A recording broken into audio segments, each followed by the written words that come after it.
Hey, here with Phil, the character designer for Son of Batman. I have to say, probably the most challenging thing for you was probably designing the Son himself, right? I'm a big fan of Robin, like the archetypal character of Robin. So I've always liked to draw him, whether it was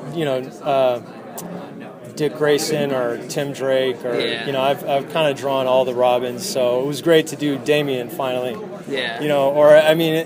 This is the first time he's been designed for animation, so that was pretty fun. Oh, tell us about Son of Batman. Son of Batman literally is Batman has a son. Damian, he's the son of Talia al Ghul, who is the daughter of one of Batman's greatest enemies.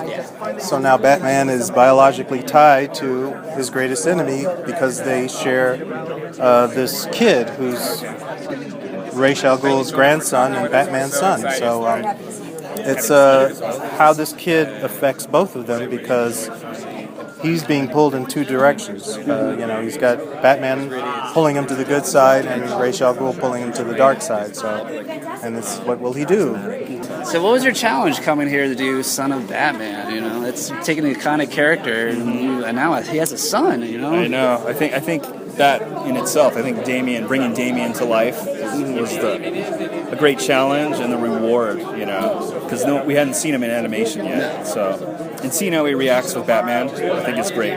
So, the two ideals, butting heads, two ways of doing things. All right, I sound like a broken record every time I talk to you because I love hearing your explanations for the voices for all the characters. Thank you. And I'm glad you brought back Jason as Batman because that was my favorite part of Justice League War. Cool. I think he does. I mean, it's so hard to do Batman, but he nails it. I think I really like it. I think he does a really good job. So tell us about Nightwing and Damian and all the other characters. I had made a determination several years ago when I first saw the series Firefly that at some point in my career I was going to hire every single one of those actors. Oh, and I had now gotten down to two actors I hadn't hired. I haven't hired Jewel yet, and Sean I had not hired. So I just had to find the right role for Sean. And when I found Nightwing in this piece, I was like, I know who can play this. And Sean came in and was such a joy to work with, and is so good. It was his first animation, dude. He kept telling me how great you were. He Thank would have been lost. Thank you.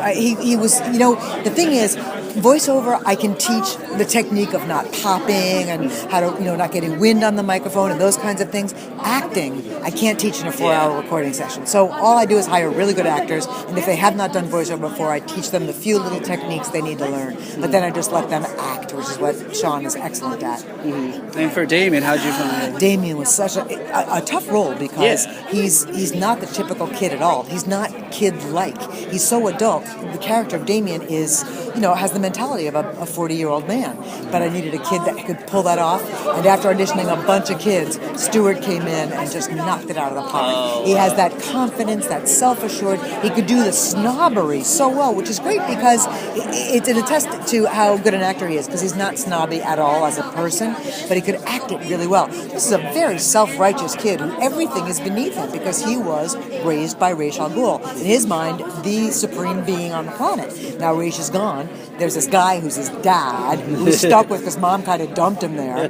And Stuart was just lovely to work with. So good. There was so little I had to work with in changing his ideas. He brought ideas to the table, which is always nice when an actor has their own ideas. All right, here is Sean, who plays Nightwing, right? This is the Son of Batman. How did you get the part? Andrea reached out, tracked me down. Yeah. And asked me if I wanted to come play. Now, did you play your natural voice for the character or something? Kind of. I don't know what I did. It was my first animated job, so I just kind of went in blind, and I just sort of... I wasn't thinking about the voice, I was just sort of thinking about the character, and I just watched it last night, and I was like, that doesn't sound like me. It sounds... you can tell it's me, but it's to me it didn't really sound like 100% my voice. But I don't remember doing anything to do that.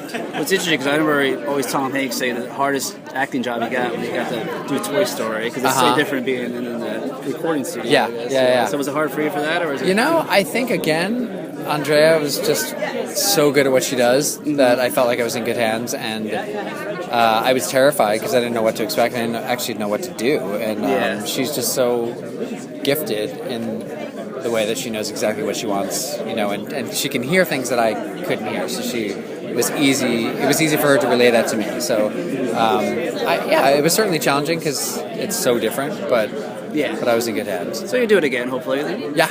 All right. Yeah. Cool. All right, here with Stuart, the son of Batman. You're like everyone wants to be the son of Batman, and you are, man. Yeah. How excited are you for playing Batman? Are you a big fan growing up, or? Honestly, when I was just starting out, I really didn't really have a preference for DC and Marvel. Yeah. It just all seemed like a bunch of movies about superheroes. Ironically, even though a lot of kids they're really into superheroes, I wasn't when I first started out. But as I started getting into depth with Damien, when I first started, it was very interesting. I ever since I became a DC fan, ever since then, it was really interesting seeing that, and especially since Damien's never really come alive on the big screen.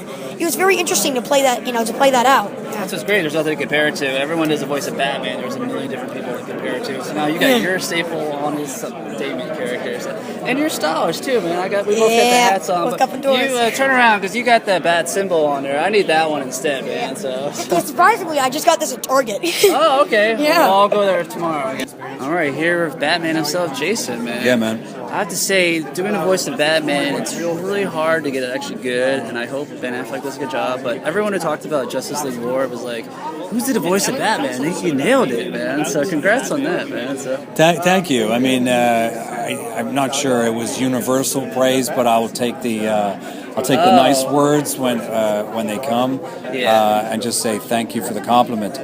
Having said that, I think Justice League War was tricky for me because I was trying to find this Batman for the first time for me, trying to make it as original and unique as I could, but also keeping it as authentic and grounded as I could. So by the time this son of Batman comes along, I felt a lot more experienced. Felt like I had a little more qualifications to do this, and I started to enjoy it. It's like I'm Batman. I'm going to stand here and I'm just going to be the Dark Knight, and I'm just going to have fun with it. Well, I hope you do more than just Son of Batman, because I loved it. So. Oh, well, I really appreciate that. Listen, there have been so many great actors who have provided us with so many great portrayals of this character that I just didn't want to let myself or anybody else down, or the character itself, who celebrates his 75th year this year. It's like no pressure, right? Yeah.